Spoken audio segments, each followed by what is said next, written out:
اور پریزیڈنٹ آصف علی زرداری صاحب پاکستان کے پریزیڈنٹ منتخب ہوئے تو انہوں نے اگر کوئی باضابطہ پہلا اجلاس کیا تھا وہ انہوں نے سکھر میں اجلاس کیا تھا، اور انہوں نے سندھ حکومت کو کہا تھا کہ مجھے یہ علاقہ کلیئر چاہیے، یہ علاقہ ان ڈکیتوں سے آزاد کرایا جائے، کھولا جائے، آپ مربوط پالیسی جو ہے وہ سامنے نہ آئے اس کے لیے. نہیں تو جس یہ کے پچھلے سعدیہ بی بی پچھلے 17 سال سے سندھ میں حکومت جو ہے وہ پاکستان پیپلز پارٹی کی ایک چھوٹا سا ٹینیور اگر نگراں حکومت کا آتا ہے تو وہ آپ کو ضرور یاد رہا، لیکن پچھلے 17 سال کی جو سندھ گورنمنٹ کی کارکردگی وہ آپ کیوں اس کے اوپر بات نہیں کرنا چاہ رہے؟ نہیں یہ علاقہ تو میرے خیال سے زرداری صاحب کو اس وقت بھی خالی چاہیے ہوگا نا، بالکل لیکن وہ بالکل وہ آپ کی بات صحیح ہے، کوشش ہم پوری کر رہے تھے. دیکھیں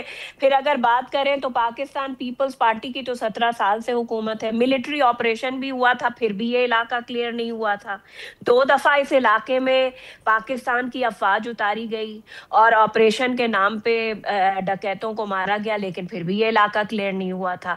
تو پھر دیکھیں بحث تو بڑھتی جائے گی، لیکن ابھی جو ایک بات آپ نے کی وہ میں اس دور کی بات کروں کہ 8 مہینے میں 110 جو ڈکیت تھے وہ مارے گئے ہیں، تقریباً 200 جو ہیں وہ مختلف آپریشنز میں انجرڈ ہیں، اور ہزاروں تو نہیں لیکن سیورل اریسٹ ہیں، ٹھیک ہے، اور آپریشن آن گوئنگ ہے. سندھ پولیس کے جوان بالکل آپریشن آن گوئنگ ہے، 107 لوگ بازیاب بھی کرائے گئے.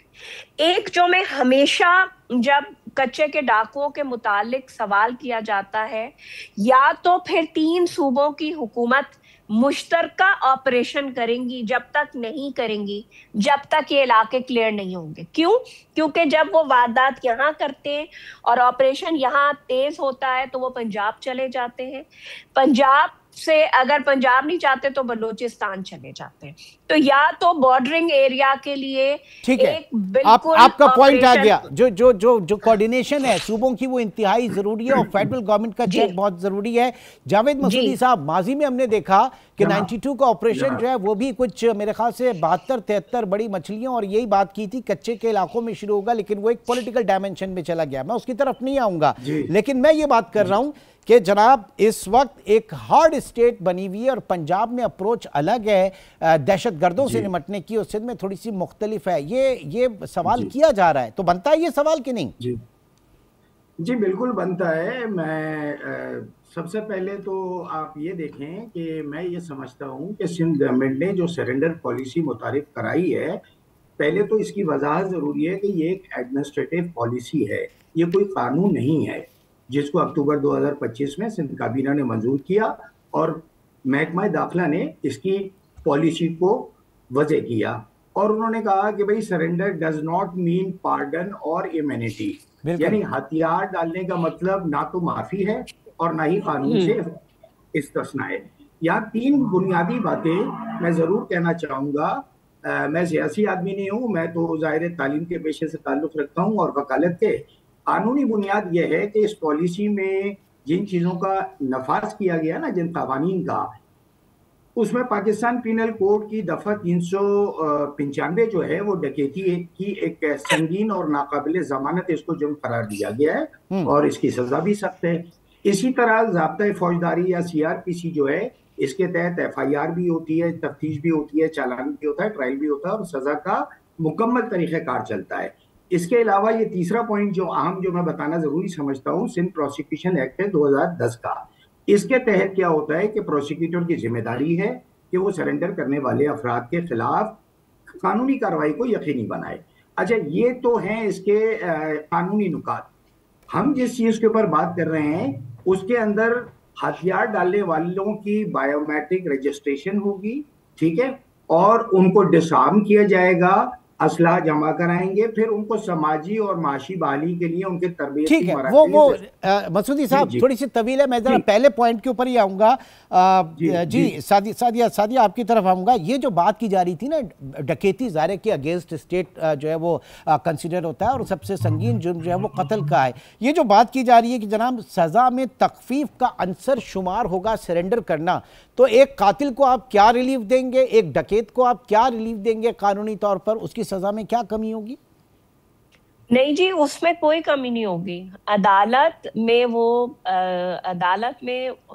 جنہوں نے سرنڈر کیا ہے وہ سب عدالتوں میں پیش کیے جائیں گے. پاکستان کے قانون کے مطابق جو سزائیں ان پہ ہوں گی وہ سزائیں کاٹیں گے. ہم دیکھیں بہت سارے لوگ نہیں، اس کا مطلب تو پھر یہ ہوا کہ اگر قتل کے ملزم کو پتا ہے کہ اس کو عدالت سے سزا ملے گی اور وہ سنگین سزا ہوگی، تو اول وہ سرنڈر کیوں کرے گا؟ یا پھر جن لوگوں نے سرنڈر کیا ہے وہ اس طرح کے جرائم میں شامل نہیں ہیں، ہلکے پھلکے جرائم میں شامل ہیں، جن کو پتا ہے کہ تھوڑا سا ریلیف مل جائے گا؟ تھوڑا سا اس بات کو کلیئر کیجئے گا. دیکھیں میری بات سنیں. چھوٹا جرم ہو، مطلب ڈکیتی کی ہو یا قتل کیا ہو، جرم تو جرم ہے، اور جو سزا قانون کے مطابق ہے وہی سزا ملے گی. ریلیف کی بات جو ہے، جیسے کہ ان کے خاندان جو شاید انوالو نہیں ہیں، ان کے گھر کی عورتیں انوالو نہیں ہوں گی، ان کو معاشرے میں جگہ دی جائے گی، وہ رہیں اور یہ اپنی سزا مکمل کریں گے. جو بھی پاکستان کی عدالتیں ان کو سزا دیں گی وہ یہ مکمل کریں گے. اس کے بعد یہ جیسے زندگی گزارنا چاہیں وہ گزاریں. ہم نے یہ بالکل نہیں کہا کہ ہم ان کی سزائیں معاف کریں گے. آپ ان کی فیملی کو ریلیف، آپ ان کی فیملی کو سیکیورٹی کیسے دیں گے، یہ مجھے بتائیے نا. دیکھیں سیکیورٹی اس علاقے کی اسپیشل، ایک تو پہلی بات یہ ہے کہ اٹ از اے پرپوزل کہ اس علاقے کے لیے اسپیشل فورس بنائی جائے جو وہاں جو لوگ آباد ہیں ان کو پروٹیکٹ کرے. تو زیادہ تر تو انہی کے خاندان آباد ہے نا. Is this still a proposal? Sadia, is this still a proposal? دیکھیں پالیسی آپ کی آ گئی ہے, سرنڈر کر دیا 72 ڈاکوؤں نے, تو وہ صرف پروپوزل پہ تھوڑی کیا ہوگا, وہ تو یقین دہانیوں کے اوپر کیا ہوگا نا. جی بالکل. دیکھیں میں اس لیے یہ کہہ رہی ہوں کہ ابھی کیونکہ اس میں لاء میں امینڈمنٹ لانی ہے اور ایک نئی فورس جب کریٹ ہوگی تو سندھ اسمبلی ایک بل پاس کرے گی جو ڈیفینیٹلی بل ہوم ڈپارٹمنٹ اور لاء ڈپارٹمنٹ نے تیار کیا ہوا ہے, اور اس کے علاوہ روڈ انفراسٹرکچر, اسکول, کالج اور ہاسپٹلز, کیونکہ اس علاقے میں تو کوئی گھس ہی نہیں سکتا تھا, اس کی بحالی کا یقیناً وہاں پہ تو پولیس بھی نہیں جا سکتی تھی. اب تو آپ کو ایک بجٹ ایلوکیشن کرنی ہوگی اس کے لیے. بٹ بیفور دیٹ دیکھیں کچھ جو پوائنٹس ہیں مسعودی صاحب, بات یہ ہے کہ یہ جو اس وقت ایشو آ رہا ہے, یہ جو ڈاکو بنتے ہیں, ظاہر ہے کہ یہ قبائلی, ان میں بڑی قبائلی جو ہے وہ آپس میں لڑائیاں ہوتی ہیں, اور ایک قبیلے کا بندہ جو ہے وہ شیلٹر کے لیے ان کے پاس چلا جاتا ہے. یہ اس کو جب بات کی جا رہی ہے نا کہ انہوں نے سرنڈر کیا, اگر اس میں قبائلی جو ہے وہ جھگڑے موجود ہیں تو کیا اس کو کس طریقے سے نمٹایا جائے گا, کیا قبائلی عمائدین کو شامل کیا جائے گا, جرگہ کیا جائے گا, کیونکہ ایک دم صرف سرنڈر کرنے سے تو معاملات حل نہیں ہو جائیں گے نا مسعودی صاحب. نہیں دیکھیں, اس میں جو ہے نا, یہ میں نے چونکہ عرض کیا تھا نا اپنے ابتدائیہ میں کہ یہ ایک ایڈمنسٹریٹو پالیسی ہے, لاء نہیں ہے, اور جیسا کہ خاتون نے فرمایا سزاؤں کا جو اختیار ہے وہ عدالتوں کے پاس ہے, ان کے پاس نہیں ہے, ٹھیک ہے. لیکن ایک عوام کے اندر جو اس کو لے کے جو بے چینی ہے, اس میں ایک سیاسی سرپرستی کا خطرہ ہے کہ کیا یہ پالیسی صرف چند طاقتور ڈاکوؤں کے لیے نرم گوشہ پیدا کر رہی ہے, کیا یہ سیاسی اثر رسوخ رکھنے والے مجرموں کو سیف ایگزٹ دے رہی ہے, پھر اس میں عدم شفافیت ہے. حکومت نے کہا کہ سب کے خلاف مقدمہ چلیں گے, مگر کیا عوام کو یہ بتایا جائے گا کہ کتنے لوگوں پر چالان داخل ہوا, کتنے مقدمات مکمل ہوئے, کتنی سزائیں ہوئیں, ٹھیک ہے. اور اچھا, متاثرین کے حقوق کا انہوں نے ذکر کیا کہ جن کے رشتہ دار یا اغوا یا قتل ہوئے تو کیا انہیں انصاف مل سکے گا, اور اگر ملزمان بحال ہو کے واپس معاشرے میں آ گئے تو کیا متاثرین کے جذبات اور انصاف اس وقت کہاں جائیں گے. اچھا, یہاں پہ بین الصوبائی تضاد بھی ہے جو آپ نے انٹرو میں اپنے ذکر کیا تھا کہ پنجاب اور KPK میں بھی جو ہے دریا کنارے اس طرح کی کچھ بیلٹس ہیں اور وہاں پہ ایسی پالیسی نہیں ہے. اب کیا سندھ حکومت محض سیاسی پوائنٹ اسکورنگ یا پوائنٹ ہے یا اپنا الیکشن امیج بلڈنگ کرنے کے لیے سب کر رہی ہے؟ یہ کچھ سوالات ہیں. بین الصوبائی جو سرحدوں کے حوالے سے بات کی جا رہی ہے، ہتھیاروں کی اسمگلنگ کے حوالے سے بات کی ہے، اس پالیسی میں اس کے اوپر کس طرح سے نمٹا جائے گا؟ دیکھیں، جو میں نے آپ کو شروع میں کہا کہ میں ہمیشہ یہ بات کہتی ہوں، سندھ میں جب سے آپریشن شروع ہوا ہے بہت سارے جو ڈکیت ہیں وہ انہوں نے بارڈر کراس کیا ہے اور پنجاب سے رپورٹنگ بڑھ گئی ہے. اگر آپ نے کل آپ کا ٹی وی بھی خبر چلا رہا تھا کہ وہ رحیم یار خان اور وہ والا جو موٹر وے کا سیکشن ہے اس میں کانوائر چل رہے ہیں کیونکہ جو یہ ڈکیت ہیں یہ روڈ پر وارداتیں کر رہے ہیں. تو اس کا مطلب یہ ہے لیکن آپ نے شاید پوری خبر نہیں سنی. اس میں یہ بھی کہا گیا کہ جناب کانوائر جو ہے وہ پنجاب کی حدود میں ہوتے ہیں لیکن سندھ میں آ کے پھر غائب ہو جاتے ہیں. وہاں پہ پیٹرولنگ کا کوئی اتنا خاص نظام نہیں ہے. خبریں یہ بھی رپورٹ ہو رہی ہیں. نہیں یہ بات نہیں ہے. پنجاب میں اس سیلاب کے دوران پنجاب کا جو ہائی وے جو سکھر ٹوورڈز ملتان ہائی وے ہے اس میں پنجاب سیکشن میں بہت زیادہ رپورٹنگ ہوئی اور وہ شاید 11 لوگ بھی جو تھے وہ اغوا کر کے لے گئے اور مجھے نہیں پتا کہ ان کی واپسی ہوئی ہے یا نہیں ہوئی ہے. میں نے آپ کے پروگرام میں شروع میں یہ بات کہی کہ دیکھیں ہم نے ایک پالیسی، سندھ پولیس نے ایک کوشش کی ہے، ہوم ڈپارٹمنٹ نے ایک کوشش کی ہے. ہر انسان کو حق ہے، جرم انہوں نے کیا ہے سزا انہیں ملے گی. اگر وہ راہ راست پہ آنا چاہیں تو ایک موقع دیا گیا ہے.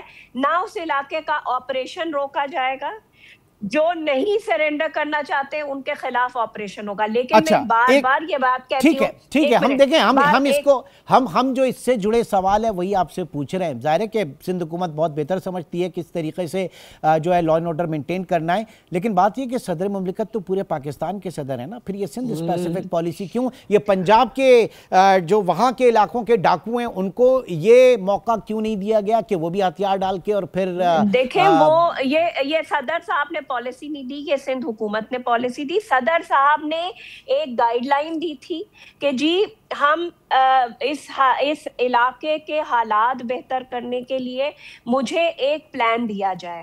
جو ہوم ڈپارٹمنٹ نے اس پلان پہ کام کیا. جہاں تک آپ بات کر رہے ہیں پنجاب کی حکومت سے کئی بار مشترکہ آپریشن کے لیے سندھ گورنمنٹ نے ریکویسٹ کی ہے جس کا رسپانس اس طرح نہیں آیا ہے. اسی طرح پنجاب میں آپ کو یاد ہوگا ضرب آہن ہوا تھا اور اس میں چھوٹو گینگ جو ہے اس کو ختم کیا گیا تھا، قلعہ کما کیا گیا تھا. اور ابھی بھی یہاں پہ پنجاب میں چھ جو ڈاکو ہیں انہوں نے سرنڈر کیا. یہ سرنڈر کسی پالیسی کے تحت نہیں کیا، وہ جب پھنس گئے آپریشن میں پھنسے تب انہوں نے سرنڈر کیا.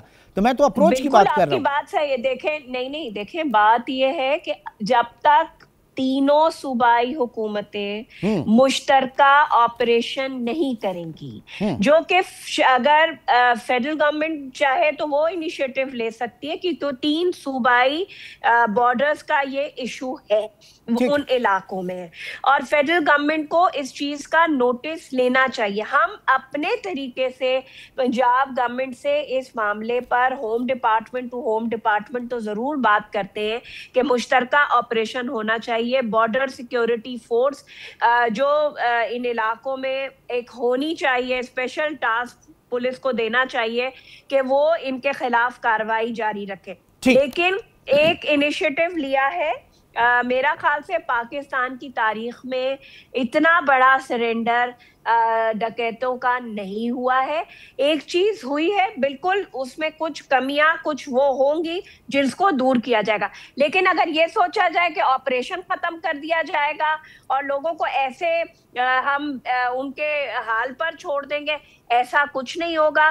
جو سرنڈر کرے گا اس کو اپنی سزا پوری کرنی ہے، پھر وہ سوسائٹی کا حصہ بنے. اور باقی